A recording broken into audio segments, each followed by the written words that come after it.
we going? Yeah, we're going. We're going. Oh, the show's going. Oh, Okay. I cannot believe this that Scaletrains is doing this SDL39. hmm I mean, this is really a neat and unique little model. This is one of those like on that list of oh, you'll never see that outside of brass or some kind of specialty thing.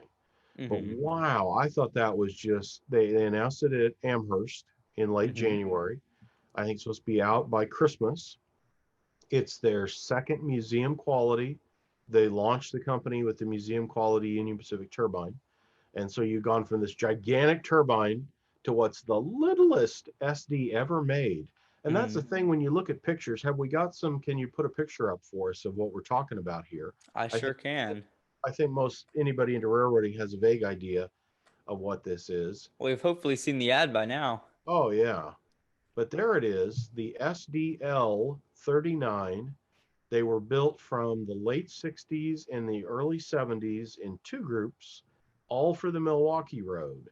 And the whole concept of it is Milwaukee had Alco switchers with the like A1A type trucks to spread out weight for branch lines because they had a lot of areas that they couldn't get, to get stuff back on the locomotive was too heavy for usually it's bridges that cause the problem, I think. And so this idea is we're going to spread the weight of basically a Jeep out across the three axles. So you've got the weight distribution so that it can get on light branch lines. So So what's it was a four-axle body with six axles put onto it, is what you're saying? exactly, yeah, you can almost think of it as it was like a Jeep 39 or 38 type piece is what it was. But hey, we need this so we can spread the weight out and get it across our lighter branch lines. So it was not built as like a main line, because when you look at it, you think, oh, it's like an SD40 or something. That this hmm would be a big series. And there are pictures that they ended up doing a little bit of everything, but its real purpose, the reason it was there was it would be a lightweight unit to replace these Alcos they were retiring because the switchers had gotten old enough that they needed something new.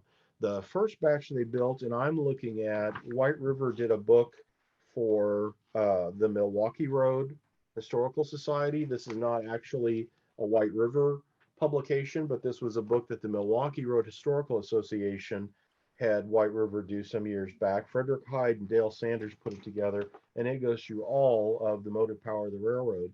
And on the Milwaukee, these were, and they had a lot of roads did this, and I always find it confusing, especially if any of the numbers or letters get into the area of like what the other locomotives are. Like on the Milwaukee, they called them a class 23 ERS 6. And I think, as I remember, like the 23 stands for 2300 horsepower. The 6 is for six axle. It's kind of a code thing. But what's funny is sometimes they can end up to where it makes like the same stuff as a real locomotive. Like it, might come out to say like it's an F7. It's like, well, no, hmm there is an F7. Yeah, but in their code, that's also an F7. But anyway, the Milwaukee, it was class Only 2,300 horsepower? 2300 horsepower for that big, yeah, six axle. That's Huh. it. 10 units. They built a first group in 1969, and then they come back and they build another five in November 1972. And they all make it until Milwaukee, it goes into the Sioux in the mid 1980s. And of course, Scaletrains is going to be doing them. I think the numbers across the group catch both there is naturally differences between the group from 1969 and the group from 1972. As you well know, nothing that's always the same. So let's bring up, I think we've got a page that's in the April Model Railroad News. So as you can see here from this is the ad that's in Model Railroad News for the SDL. And you see Milwaukee, but you also see Sioux, Wisconsin Central, and FIPASA. And you're thinking, now, wait a minute. Let's go ahead to the page now where I've got the news stuff, if you can bring that up, and we'll go through those. Um, there is a prototype picture of 584, and it would have been in the first group because 581 through 585 is the 1969 production, 586 through 590 are the 1972 units. So they are doing numbers from both. And what happened is when the Sioux took over the Milwaukee, and that's a picture at the bottom of 585, this is how Sioux patched out Milwaukee, and rail fans called them bandits because I guess they're like masked, the way they mask the sections Hmm. out to get rid of Milwaukee's identification. So they've masked it over like it's a bandit, is what they called them. So that would be its first look after Milwaukee Road. Then I love that Wisconsin Central paint. Isn't that a great paint scheme? Yeah, I kind of thought I saw it for the first time as concept art on a Facebook group. So I thought somebody kind of made that as a joke. And then I looked into Scaletrains' release and I'm like, oh, wait a second. That's that was on the side of an actual prototype. Yeah, that's an awesome. That was after this. It's a really odd story because there was a Wisconsin Central like way back in the turn of the century, the beginning of the 20th century. And then it becomes, I'm sure I'm going to say it wrong, but it ends up part of like Sioux Line or Milwaukee. And then when Sioux Line takes over Milwaukee, as they're parting out some redundant lines, a new Wisconsin Central is broken out from like, we're going to keep this part of the Milwaukee road, but we don't need this part of the other system. So suddenly a new regional road got started up the Wisconsin Central, and they took some older Milwaukee power and they get some of the SDL39's. And that one's really awesome. I ordered a Milwaukee from the 1969 group is what I think I ended up ordering with sound and DCC. But boy, I was tempted on this Wisconsin Central and keep thinking about, the orders are closing on these of getting one of those. I actually have a buddy that works up he's a engineer up in that area. And when he was younger, he worked for the Wisconsin Central. And of the 9 surviving SDL39's, he'd operated all of them. Wow. That's Mike Ostertag, who you probably heard on A Hmm. Modeler's Life. Yeah. And so he was really excited. He's an S scale modeler. So, I mean, the Amherst show was Well, just he's a probably excited about scale oh, trains yeah. too. That day, that Sunday, when all that was being announced, I messaged him and I said, "Hey, did you hear Scaletrains announced S scale?" And of course, it's like, oh, don't be kidding me. Or I'm like, no, no, no, they're getting the Hmm. MTHS, and they announced an SDL39. Oh, come on, like, oh, you're pulling my leg. All this stuff that I like. I'm like, no, go look, and I'm sending him links. And then, wow! And by the end of the day, I think he'd ordered like 2 of the Wisconsin Centrals and is all excited about the S. So yeah, you Oh. talk about that was his weekend to buy a lottery ticket. That his ship came in for sure. The Well, neat if I thing, remember, the Powerball was like 700 it was million that huge. weekend. So at Oh least around here, yes, that it was was worth a amazing. try. Yeah. The neat thing on these two, you look at them, and again, in your mind, because it's a big 6-axle, you're thinking a giant locomotive. But if you'll see there in the text, it is 125 tons, but only 55 feet long. So, like, this locomotive is about the length of like a Jeep 7. Hmm. So it really is small, and you can kind of tell from the fuel tanks. There's my dog barking, but I think it's best in that with red Wisconsin Central photo. You can see how short it is because all the other ones are kind of from different angles, but that's just more of a side view. really shows it off. And yeah, I think that'll be one of the neat things about it is it has such, of course, it's going to be museum quality, so it'll be like one of the best locomotives ever made. But there's kind of this neat, like toyish thing about it in that Hmm. it looks like like some big 4x4 truck model. It would have gigantic tires, but a little bitty, truck and bed on Looks like top. a scratch building project gone Yeah. wrong. Yeah, exactly. It's such an awesome prototype. And for anybody with a home road, I really would like to see Scaletrains at some point do some undecorated models, because if you Hmm. had like a switching railroad or a small, home road, this would be an ideal thing to say that you had to buy one of these for like a light branch line. So it would have a lot of, application to it. For my fellow 4x6 people out there, Exactly. got to Yes. keep us in mind. If you want to have a 6-axle locomotive, man, this is your locomotive to run on a 4x6 layout. I'm telling you. The Wisconsin Central will come in 2 different versions of that, and I think they are. One of them they didn't like it's like one is a cream colored band, and then I think this 582 shows the more gold. And I don't know my Wisconsin Central well enough to remember which comes first, like what they changed to. And I think Scaletrains did say they were making a revision in that color, but there will be two schemes, and then those also will come with and without ditch lights, which of course will be working. Milwaukee Hmm. naturally is too old, and I think even when they were Sioux Line Bandits, it would have been late 80s, so it wasn't. Wisconsin Central will be the first time they would have gotten ditch lights. Mm. And then that weird hood you can see behind the cab on both Scaletrains' model and then our prototype picture 584. See behind the cab there next to the road number, there's like an awning or hood thing. That's for the air intake. And I think that's for, it's not like a winterization hatch exactly, but I think some of the northern roads, you've seen this on Canadian units, they would like pull in snow and other things off the roof and everything. And that kind of hood, I think, helped with the air intake a little bit. Same as a winterization hatch, kind of gives that some security in the back there on the radiator thing. So these were built for working cold weather, as you can see also from the snowplow on front and back. And especially with the branch line, because that's going to be something that you're not running a rotary down a branch line. So these poor units probably had to do a lot of that work too. The one other thing on them that I wanted to mention is after their Wisconsin Central days, we mentioned that FIPASA, and I think I'm saying that right, they went down to Chile. So after working in the cold of the northern part of North America, they went way down south of the equator into Chile. And that's where I guess they are today. The 9 survivors are there. And Scaletrains is going to do that. And I thought that was wild. What did you think of that? That they were going to do this foreign prototype? Well, I see in a lot of comments and YouTube videos from Rapido and Scaletrains, especially, is people asking for South American prototype locomotives. So I think there is more of a market there than a lot of us think. And Wow. I wouldn't be surprised if that's one of the best selling road names of this run. Wow. Yeah, and and it's not just like, well, yeah, they're also painting that. And I don't think I got a picture in here of that one, but it's got screens or something. There, of course, again, there's some road specific details. So they're doing some work to put this together as well. This is not just, oh, we're also going to paint for that the newer versions working down there. You'll Hmm. notice too on the side frames, while they look like regular EMD side frames you see on like an SD40-2.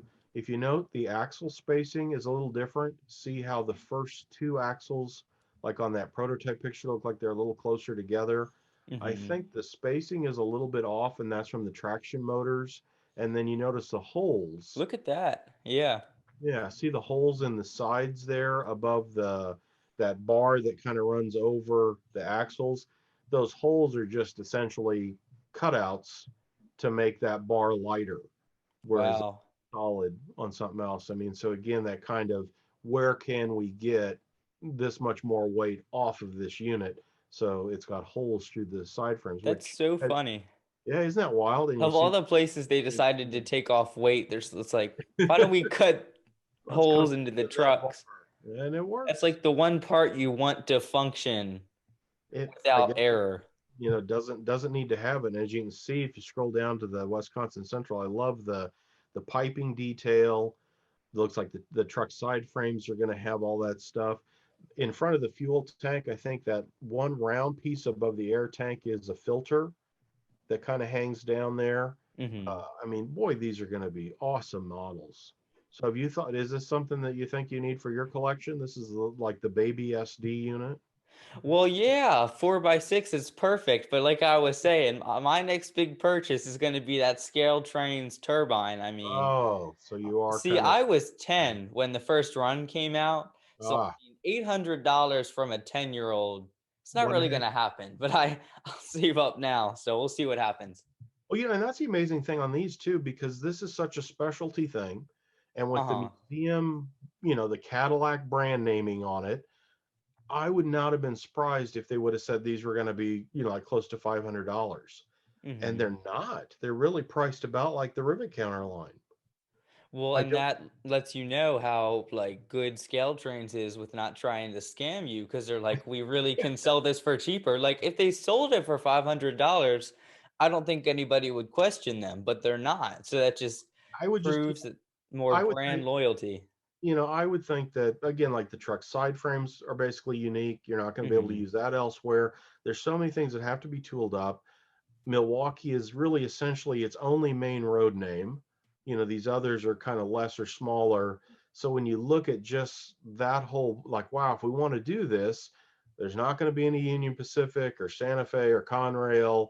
It's only Milwaukee. I mean, it's so limited that again, to me, yeah, I would not have batted an eye at a price tag close to 500. Like, well, they got to do all this work and they're not going to be able to make very many of them. So Hmm. yeah. So no, the price absolutely blew me away. Like, wow. Because what is it? I think, do we have that on the ad, or can we need to check that? I think it's like, again, I think Uh, 350. Yeah. DCC ready is $260, and DCC and ESU lock sound is $350. I mean, yeah, nice deal on those. And there's the difference in the paint. We were looking at 582. And Here we again, I have can't white. remember, Shane Wilson, someone told me when they were working on these that one of the two colors they weren't happy with and they were making Yeah, a it was, I think it was the yellow, but don't oh, quote me on it. yeah, and now that we're here talking about it, it's like I can't remember, but I knew the other day that. So again, if anybody's looking at it going, oh, that's not right, that they are working, there is going to be a change on those. But yeah, what an amazing piece. This again is. And did you see you saw the lighting stuff when they've demonstrated it in some of the videos, but the LEDs are going to have ground lights on the trucks. I mean, these two are going to be just wow for, the things they'll be able to do. Well, yeah, they have all this different lighting features. I had the list up earlier. I mean, they're going to be I can't find it. a lot packed into that, both detail wise and the stuff it's going to be able to do. Because Hmm. sometimes I will tell you, because I like to collect the stuff as much as anything. There's times I don't buy the DCC and sound version Hmm. just because I just want the model and I know I'm not going to run it that much. But this one, it just looks so cool. It's like, no, I want the whole. So I bought DCC sound. Yeah, there you go. It's got the lights, the class lights on the nose. For the ones that have it, you can switch between red, green, and clear. Um, oh, the interior control stands and Hmm. everything. The inside, not only is the cab going to have illumination, but the actual like control stands that the guys would work and pull the levers, the Hmm. dials will be lit on that. Isn't that crazy? It's just a spectacular model. And this was Hmm. part of their Amherst announcements. Back to what we're talking about here on the SDL. They also are doing that Burlington Havelock Shops Gondola as their next kit classics, and I Okay. ordered a few of those. And then they're doing an in scale of the I always multi max Gunderson auto rack, where it was the other thing. This I ordered the red Burlington and the green Burlington Northern of those kits when I ordered the SDLs, and then I've got uh, my buddy Luke Lemon is a Sioux Line modeler, and I'm getting him the Sioux Line one to build and put on his layout and do a review for the magazine on it. Cool. So yeah, and I've got guys lined up too on between I think Mike Ostertag and some of the other people that yeah, I had a lot of people wanting to do the SDL39, Uh, so it's more than covered. Yeah, so uh-huh. that'll probably be our December, depending on when it gets out. It'll probably be in January, but for the magazine, that Cool. should be awesome. And then the other thing they announced at Amherst was in scale that modern multi-max Gunderson auto rack, the enclosed auto rack, and I think it's rivet counter. Let's look at that again. Yeah, it's rivet counter. Did they make a non-rivet counter version too? Oh, Well, they only have rivet counter freight cars for N scale. okay, I was going to say maybe in HO they might have done both. Hmm. This was in we did the HO one in Model Railroad News just a month or two back, and I think there was both. But yeah, this will be rivet counter. Should be really nice. My N scale guys are very excited on this, and look at all the paint variations. Like the KCS, there's at least three there, and then as we scroll down, I think BNSF has three. There's like an orange, a white, so there's all sorts of there's not that many road names when you really look at it, but boy, there's a lot of different variations in the paint. So it should be a Hmm. very nice model.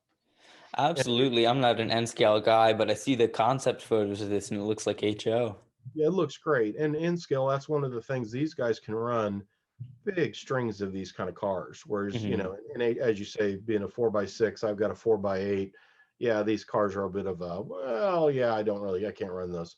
But man, in scale, especially at shows and stuff, when they set up layouts, you'll see 100-car trains of Hmm. intermodal piggybacks and this kind of auto racks running. And it's really awesome to see because it's our, you know, real prototypically length train. Absolutely. Well, how exciting is that? I mean, there's so much neat stuff coming out. I mean, Absolutely. Especially, I can't wait to see what Scaletrains does with their Steam because I know there's a lot of people waiting. well, they I don't. certainly have it now because yeah, that we haven't addressed, but they've got MT. Well, we talked about it briefly. The S scale, Hmm. which came from I think it's the S helper line, is what MTH bought. Mm. So that's now that tooling goes to Scale Trains, which is amazing to think Scale Trains is going to offer S. Hmm. And then HO Scale Trains picks up that MTH stuff, which is a crazy amount of steam locomotives. You know, Berkshire. Absolutely.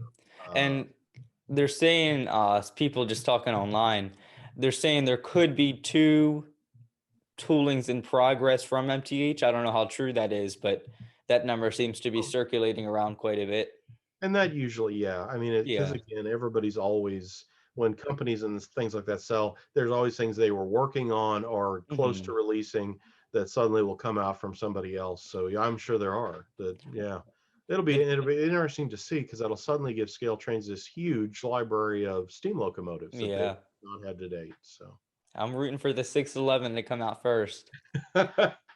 I think there's that one, and is there a Berkshire that's being restored somewhere, a 284? Someplace out east, I think that there's a project like that. So I've wondered if No, Scale Train, well, there's already one out here, but I think they're trying to bring out a second one cosmetically though. I don't think it's gonna run, but but I'm not I'm sure. wondering if that we'll see that tooling get done ahead of others to bring that out. No, But that's already it's been released from MTH. oh yeah, but I mean to come back from Scale Oh, Train, yeah, yeah, and yeah. they work to yeah, and I think they're talking about next year, maybe for the first we'll see of those, and sort of Yeah, like the late announcement by next year, the yeah.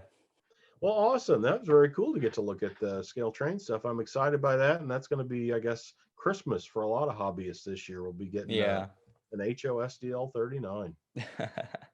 Very Well, cool. cool. And scaletrains.com to look up all the stuff on Scale Trains. They sell direct, and you can check news stuff on modelrailroadnews.com. And if you've not, you know, the one thing that I don't think I hear you say on your video, Uh-huh. what's that standard line? Click on the bell or hit the Oh, subscribe button. Everybody says that. for whoever's watching, okay, I don't hit the bell button. So just if you watch this all the way through to this point, that means you got some sort of enjoyment or benefit from it. So consider hitting the subscribe button below. I paid $5 for a graphic that's a mouse hitting a subscribe button, which will be playing to my left or right. Who knows how the Zoom meetings record? It frequently switches. I don't expect you to hit the bell button, but just hit the red button. I like that. You know, that's a different take on it. You Yeah. know, it's an honest message to all my viewers, my Very 3 viewers. straightforward. Very good.